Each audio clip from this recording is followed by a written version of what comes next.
Chapter 11 marketing and marketing management में हमने introductory कर लिया था।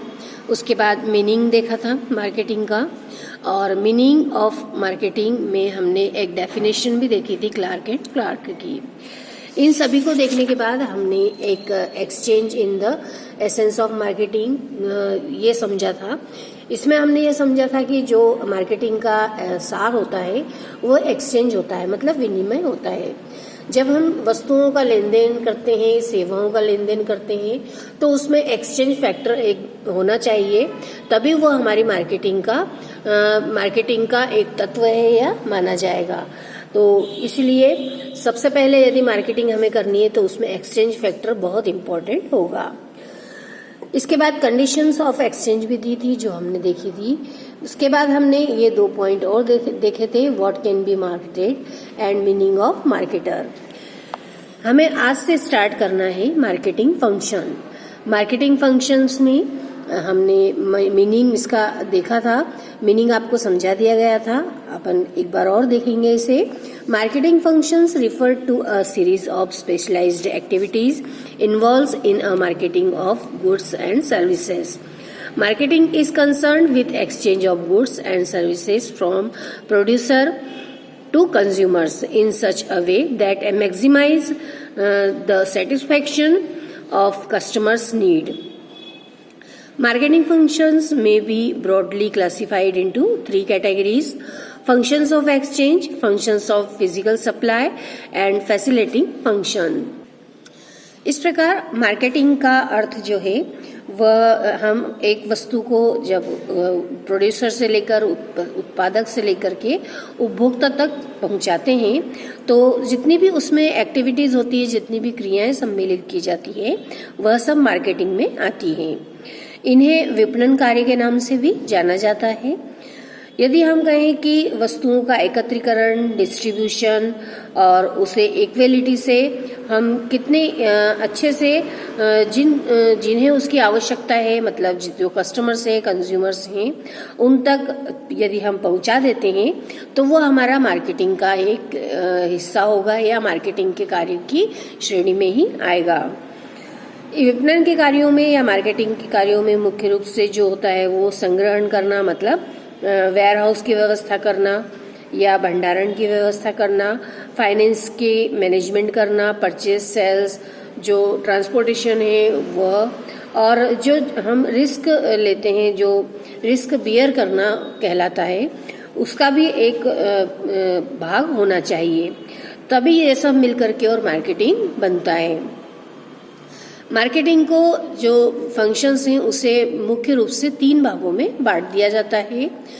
जो एक्सचेंज के कार्य हैं वो, सेकंड जो फिजिकल सप्लाई होता है मतलब भौतिक पूर्ति के कार्य, और तीसरे जो हैं फैसिलिटिंग फंक्शन मतलब सहायक कार्य। तो इसे चार्ट के माध्यम से भी यहाँ समझाया गया है। चार्ट में यहाँ पूरा ये बताए गए हैं कि इसके 3 पार्ट होते हैं और तीनों ही पार्टों में क्या क्या किया जाएगा। 3 ही पार्ट जो इसके बताए गए हैं, इसमें इंडिविजुअल एक पार्ट में क्या क्या कार्य होगा। जैसे फंक्शंस ऑफ एक्सचेंज में फर्स्ट होगा buying and assembling and selling and dividing. Second functions of physical supply में ट्रांसपोर्टेशन एंड सेकंड स्टोरेज और वेयर हाउस।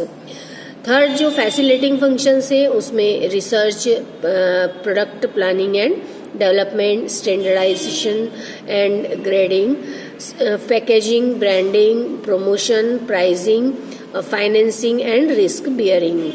इस प्रकार से जो ये सारे पॉइंट्स है, इन सभी पॉइंट्स को हम डिटेल में विस्तृत रूप से आगे देखेंगे। फंक्शंस ऑफ एक्सचेंज में बाइंग एंड असेंबलिंग, मतलब सबसे पहले हम जब रॉ मटेरियल लेकर आएंगे तो उसे हम अपने यहाँ जहाँ प्रोडक्शन का कार्य किया जाता है वहाँ पे परचेस करते हैं, और उसके बाद उसे हम असेंबल करते हैं। असेंबल मतलब उसमें हमें और किन किन चीज़ों को मिलाना है या कौन कौन सी ऐसी और आइटम्स है जिसको हम ऐड करके और हम हमारे प्रोडक्ट को कंप्लीट करेंगे, तो वो सब असेंबलिंग की श्रेणी में होगा। Buying refers to the purchase of raw material for use in production and the purchase of finished goods for the purpose of resale. Efficient and planned buying is necessary for success in marketing. Buying requires right type of goods in right quantity. So purchase managers should consider all the pros and cons in the respect. Goods can be sold at a profit only when they are of right quality and quantity. The another function is assembling. It begins after the goods are purchased. It refers to gathering of product purchased from different suppliers under a common roof. It helps to reduce transportation expenses as goods can be transported in large quantity. इस प्रकार से जब हम buying वस्तुओं को खरीदते हैं और उसे एकजुट करते हैं या एकत्र करते हैं, तो प्रोड्यूसर के द्वारा जब माल को एकत्र कराया जाता है उत्पादन या प्रोडक्शन करने के लिए, जैसे रॉ मटेरियल परचेज किया, मशीनरी परचेज की, तो इस प्रकार से जब यह इनकी क्रय नीति के अंतर्गत आता है और हम कितने माल की प्रोडक्शन करेंगे, किस कीमत पर उसे रखेंगे, किस समय उसे हमें पूरा प्रोडक्ट कंप्लीट आ जाना चाहिए मार्केट में और कितनी उसकी हम प्राइस रखेंगे, यह सब जब डिसाइड किया जाता है तो वह मार्केटिंग के इस फर्स्ट पॉइंट में बाइंग एंड असेंबलिंग के अंतर्गत माना जाएगा. हम जितनी डिमांड है मार्केट में उसके अकॉर्डिंग ही प्रोडक्ट का जो भी हम माल बना रहे हैं, जो भी हम वस्तुएं निर्मित कर रहे हैं, उसकी क्वालिटी और क्वांटिटी पर भी विशेष ध्यान दिया जाएगा और समय के अनुसार ही उसकी हम प्रोडक्शन की प्रोसेस कंप्लीट करेंगे. जब हमने उत्पादन के लिए, प्रोडक्शन के लिए सफलता को प्राप्त करना है कि हमने जितना माल सोचा था, जितना हमारी यूनिट्स डिमांड में थी, मतलब जितनी उसकी मांग थी, उतनी ही हमने उसको प्रोडक्शन किया है और उतना यदि कंज्यूम हो जाता है तो हम अगले प्रोडक्शन के लिए भी किस प्रकार से तैयारी कर लें. तो यह सब इसी पॉइंट के अंतर्गत हम सम्मिलित करते हैं. नेक्स्ट जो पॉइंट है selling and dividing. Selling and dividing में selling enables business to achieve its objectives by satisfying the need of customers. Selling means finding the customers, the transferring the goods to them in exchange of money. It involves variety of activities like locating buyers, finding out their preferences, persuading them to buy the goods. The term of sale and mode of payment, providing after sale service the most needed activity, and enterprises may sell goods directly or through wholesaler or retailers. Selling के द्वारा जब हम माल विक्रय करते हैं तो उसके द्वारा जब हम हमारे जितने भी ऑब्जेक्टिव्स हैं, जो हमने पहले सोचे हुए हैं कि हम कितने गुड्स को सेल करेंगे, कितने प्रोडक्शन हमारा कंप्लीट होकर के और हम उससे प्रॉफिट कमा सकते हैं, तो यह सब पहले से जब डिसाइड कर लिया जाता है और फिर उसे हम किस तरह से वितरित करेंगे, जो हमारे बायर्स हैं उनका मार्केट कौन सा है या उनका कौन सा स्थान है, उनमें किन किन को ज़रूरत अभी इस समय ज़्यादा है हमारे यहाँ के प्रोडक्शन की, और उन्हें हम गुड्स उसी रेट पर या फिर हम उसी क्वांटिटी में उपलब्ध करवाएं जिसकी उन्हें नीड है. तो इसके बाद में जब हम यह निर्धारित करते हैं कि हमने गुड्स को जब सेल करना है तो होलसेलर के द्वारा करना है, रिटेलर के द्वारा करना है, या फिर हमें मीडिएटर्स रख करके और उनके द्वारा हम अपने गुड्स को सेल करेंगे, या हम डायरेक्ट भी सेल करेंगे. तो यह सब भी डिसाइड जब किया जाता है तो ये हम इसी पॉइंट्स के अंतर्गत लेते हैं, इसी पॉइंट के अंतर्गत कि हमने किस प्रकार से गुड्स को सेल करने के लिए या डिवाइडिंग के लिए पॉलिसी प्रिपेयर की है. तो इसके बाद में जब सेकेंडरी वर्क आता है तो हमारा सेकेंड जो वर्क है वो है फंक्शंस ऑफ फिजिकल सप्लाई. इसमें ट्रांसपोर्टेशन है और स्टोरेज और वेयर हाउस है. इसे भी अब हम डिटेल में देखते हैं. Transportation, it refers to the physical movement of goods from the place to production, to the place of consumption. It is an essential part of the marketing process. It brings together the producer and consumers who are located in different regions. Actually, it creates place utility by carrying the goods to the place where they are needed most. हम हमारे transportation की यातायात की व्यवस्था ऐसी रखेंगे जिसमें कि जहाँ पर हमारे ज़्यादा कस्टमर्स हैं, जहाँ पे हमारे ऐसे कंज्यूमर्स हैं जिन्हें हमारे ही प्रोडक्ट की आदत पड़ी हुई है, जो हमारे ही प्रोडक्शन को परचेस करते हैं और वे उसके हैबिचुअल हैं, तो एक्चुअली हमें उसी स्थान पर हमारे गुड्स को सबसे पहले सप्लाई करना है। इसके लिए जो हम ट्रांसपोर्टेशन की व्यवस्था करते हैं वो कई तरह से किए जा सकते हैं। चाहे तो हम अपने लगेज को, हमारे प्रोडक्ट को क्षेत्र के आधार पर भी डिस्ट्रीब्यूट कर सकते हैं, जिसमें हमारे ट्रांसपोर्टेशन की भी काफ़ी बचत होगी। जो उस पर होने वाले एक्सपेंसेस है उसमें भी हम काफ़ी कुछ बचत कर पाएंगे। जो हमारे ट्रांसपोर्टेशन में सबसे सुलभ साधन होता है वो होता है रेलवे का। रेलवे जो ट्रांसपोर्ट का सबसे ऐसा सस्ता और अच्छा सेफ साधन माना जाता है, जिसमें हमारी किसी भी तरह की गुड्स को या हमारे प्रोडक्ट को किसी भी प्रकार की कोई हानि नहीं होती है और सेफली वो एक स्थान से दूसरे स्थान तक पहुंच जाता है। और आजकल ट्रांसपोर्टेशन के इतने सुलभ और अच्छे साधन हो गए हैं कि हम कहीं भी अपने प्रोडक्ट को भेजना चाहें तो वो हमें सेफली हम उसे पहुंचा सकते हैं। इंटरनेशनल लेवल तक भी हम अपनी वस्तुओं को भेज सकते हैं और अपने मार्केट को इस प्रकार से विस्तृत कर सकते हैं। सेकेंडरी जो है स्टोरेज और वेयर हाउसिंग। स्टोरेज करना मतलब भंडारण करना होता है, और यदि हम संग्रहण करें तो वेयर हाउसिंग की व्यवस्था यदि हमारी उचित होगी तब भी हम अपने बिजनेस में काफ़ी कुछ अच्छा कर सकते हैं या प्रॉफिट कमा सकते हैं।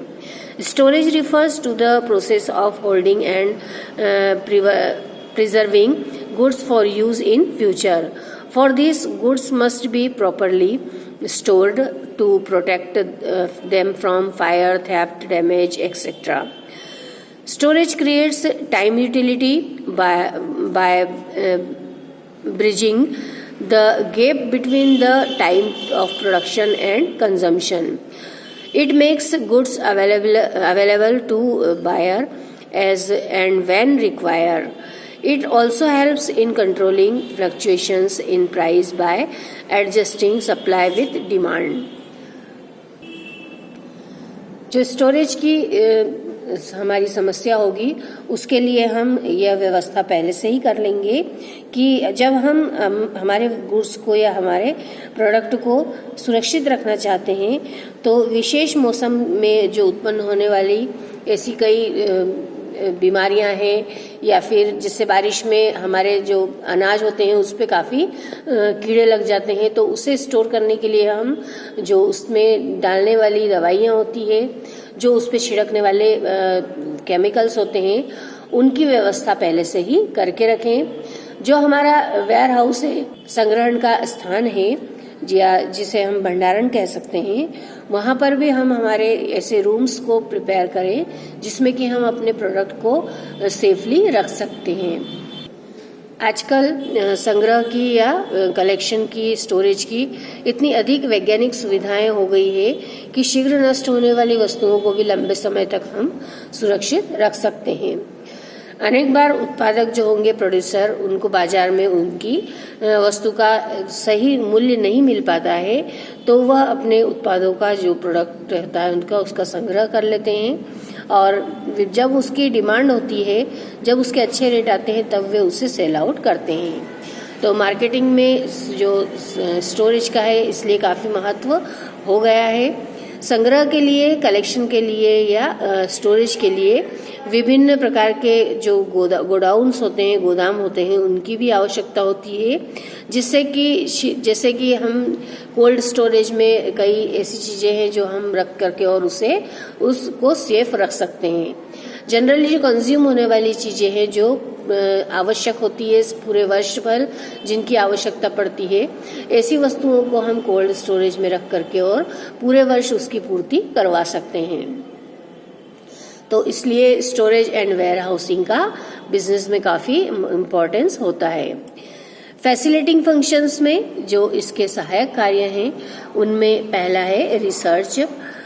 Another important activities of an enterprises is to develop proper marketing research so that the marketing objectives of the organization can be achieved.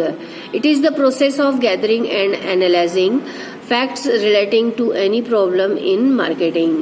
It involves collection, analysis and supply of information to manage to facilitate decision making in the field of marketing.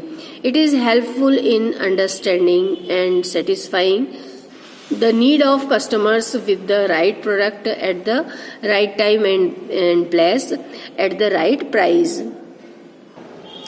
Research करना मतलब अनुसंधान करना, market में जो भी demand चल रही है उनकी सबकी बाजार की पूरी सूचनाएं इकट्ठा करना और उनकी सूचनाओं के आधार पर किस तरह से डिमांड आई है उसकी सप्लाई करना, उसकी पूर्ति करना।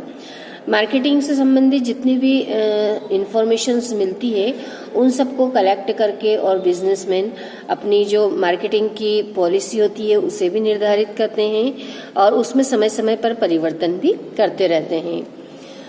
बाजार में जो भी विभिन्न सूचनाएं जब एकत्रित होती है तो उसके आधार पर जब निष्कर्ष या डिसीजन निकलते हैं तो उसके आधार पर ही बिजनेसमैन अपने स्वयं के जो प्रोडक्ट है उसे भी बनाने का निर्णय करते हैं और उसमें और क्या सुधार करना है उसके बारे में भी वे कई बार अनेक विचार करके और फिर बेस्ट उसका सही रिजल्ट के रूप में उसमें और जो जो इंक्लूड करना है जो उसमें बेटर उसका यूज़ कर सके या ज़्यादा सेटिस्फाइड हो सके कंज्यूमर्स, ऐसा प्रयास वे करते हैं।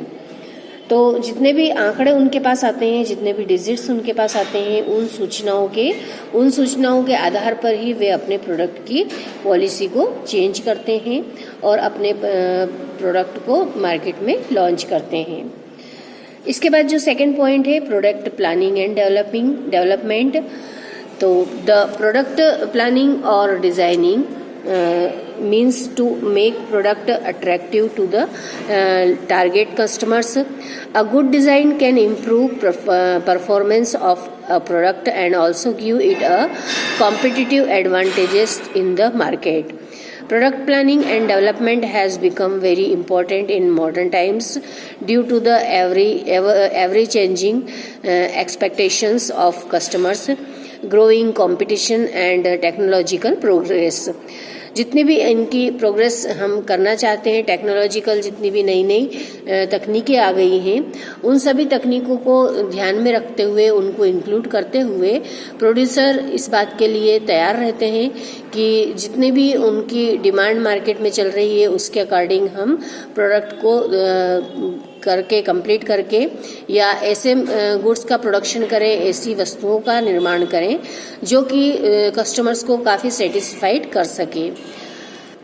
कस्टमर्स के द्वारा चाही गई जैसी उनको एक्सपेक्टेशन होती है उस तरह की वस्तुओं को और वस्तुओं को बेचने के बाद भी जो उसमें सुविधाएं दी जा रही है उन सबको इस तरह से मैनेज किया जाता है जिससे कि कंज्यूमर्स पूरी तरह से सेटिस्फाइड रह करके और उन्हीं की वस्तुओं को, उन्हीं के प्रोडक्ट को परचेस करें और उसे ही यूज़ करने के लिए वे आदी रहें, मतलब उसकी यूज टू हो जाएं।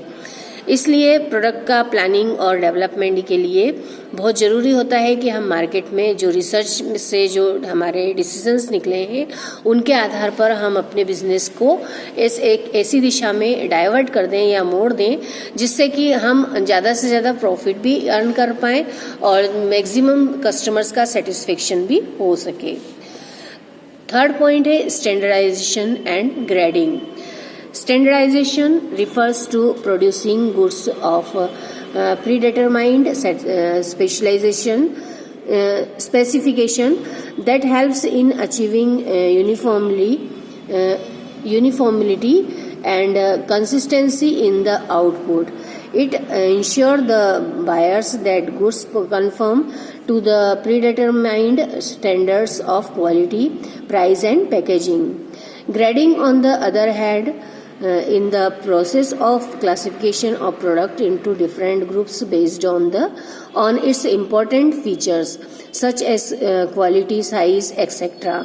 It is helpful in fixing and getting lucrative prices for various products.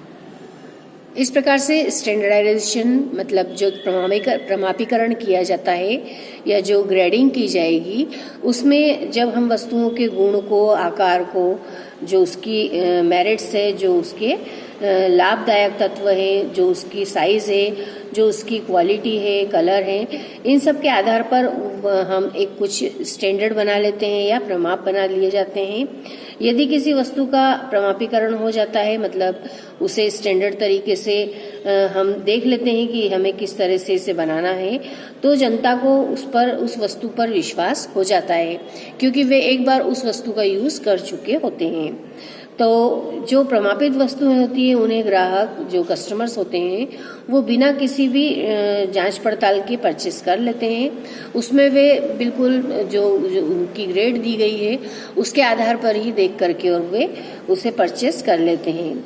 जिन वस्तुओं का एक बार स्टैंडर्डाइजेशन हो जाता है, उसकी क्वालिटी में भी हमेशा एक रूपता रहती है, क्योंकि जो प्रमापित वस्तु होती है उसके अंतर्गत वस्तुओं के निश्चित जो मापदंड होते हैं वो बाहर लिखे हुए होते हैं, या उस जो वस्तु होती है, प्रोडक्ट होता है, उस पर पूरे अंकित रहते हैं, और उसके आधार पर ही उन मापदंडों के हिसाब से ही उसे जांचा परखा गया होता है, और उससे सील के द्वारा, जो उस संस्था की या उस बिजनेस की सील के द्वारा प्रमापित भी कर दिया जाता है, जिसका कि बिजनेस में काफ़ी अच्छा नाम हो चुका है।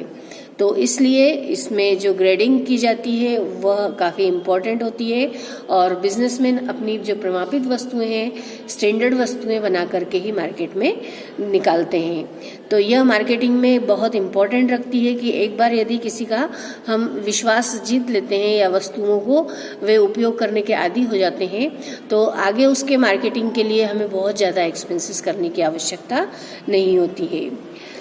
नेक्स्ट पॉइंट है packaging. Packaging, it is the process of designing and producing suitable package for a product. A package is a wrapper or container in which a product is encased or sealed.